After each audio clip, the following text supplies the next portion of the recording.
Assalamualaikum warahmatullahi wabarakatuh. Kami dari kelompok 1 akan mempresentasikan materi tentang hakikat, manfaat, tujuan, dan prinsip dari mikro.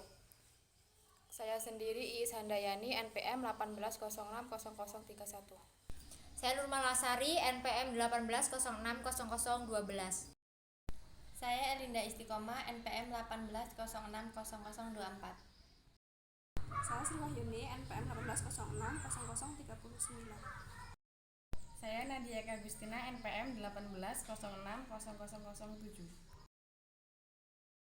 Di sini saya akan membahas tentang pembelajaran micro teaching. Yang pertama adalah hakikat micro teaching.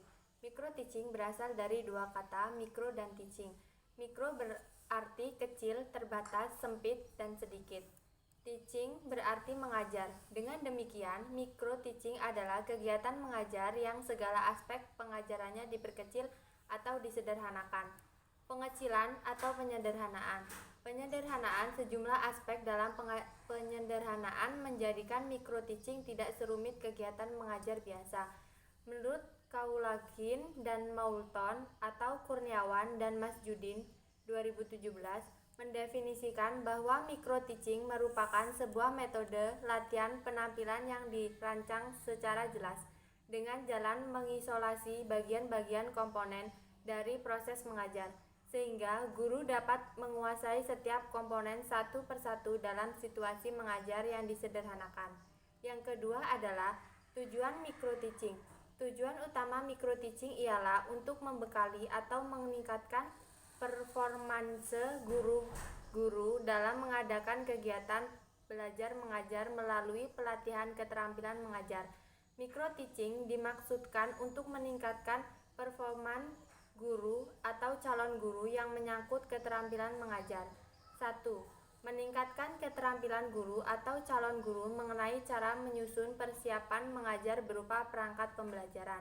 Yang kedua, melatih keterampilan guru atau calon guru teknik-teknik mengajar yang efektif. Yang ketiga, menganalisis perilaku mengajar diri sendiri dan teman-teman sejawat lainnya. Yang keempat, melatih dari suasana dalam pelaksanaan pembelajaran yang sebenarnya. Yang ketiga, fungsi micro teaching. Micro teaching sebagai calon guru berfungsi memberikan pengalaman baru dalam belajar mengajar. Bagi guru juga sebagai memberi penyelenggaraan keterampilan dan sebagai sarana umpan balik atas kinerja mengajarnya. Menurut Dwight Allen dalam Asril 2011 halaman 46 mengemukakan bahwa micro teaching bagi calon guru yakni yang pertama, member pengalaman pengajaran yang nyata dan latihan sejumlah keterampilan mengajar. Yang kedua, calon guru dapat mengembangkan keterampilan mengajarnya sebelum mereka terjun ke lapangan langsung.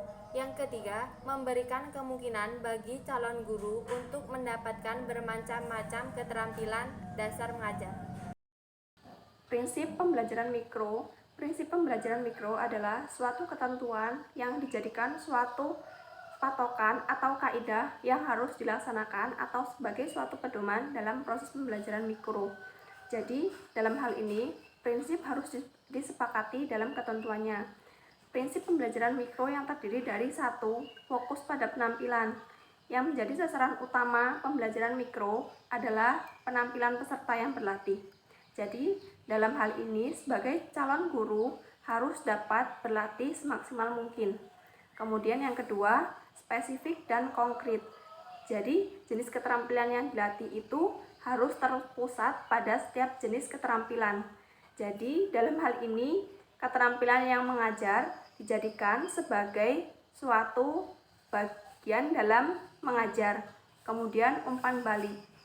Umpan balik di sini dalam pembelajaran mikro, proses memberikan balikan antara siswa dan guru, seperti komentar, saran, solusi, pemecahan yang didasarkan pada proses pengamatan atau respon dari hasil pembelajaran siswa dan guru.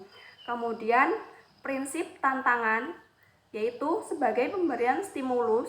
Dengan adanya pemberian stimulus yang dilakukan oleh guru kepada siswa dapat menjadikan suatu proses kegiatan belajar mengajar yang dapat berjalan dengan baik. Kemudian keseimbangan. Keseimbangan yang dimaksud yaitu ketika observer menyampaikan komentar atau saran kritik terhadap penampilan peserta guru, tidak hanya menyoroti kekurangan dan kelemahan, tetapi harus sama-sama berlatih dalam ketuntasan kemampuan yang maksimal terhadap kemampuan keterampilan yang dipelajarinya. Kemudian manfaat micro teaching. Yang pertama yaitu menyelesaikan masalah yang dihadapi pelaksanaan program persiapan guru.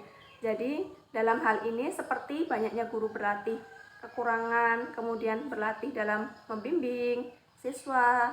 Lalu manfaat yang kedua yaitu melatih guru untuk menyusun materi pelajaran. Jadi dalam hal ini guru menyajikan materi yang telah dipersiapkan, seperti berlatih dalam menyampaikan suatu materi, kemudian melakukan persiapan sebelum mengajar seperti pembuatan RPP, kemudian pembuatan silabus, kemudian pembuatan prota, prosem, dan sebagainya. Terima kasih. Wassalamualaikum warahmatullahi wabarakatuh.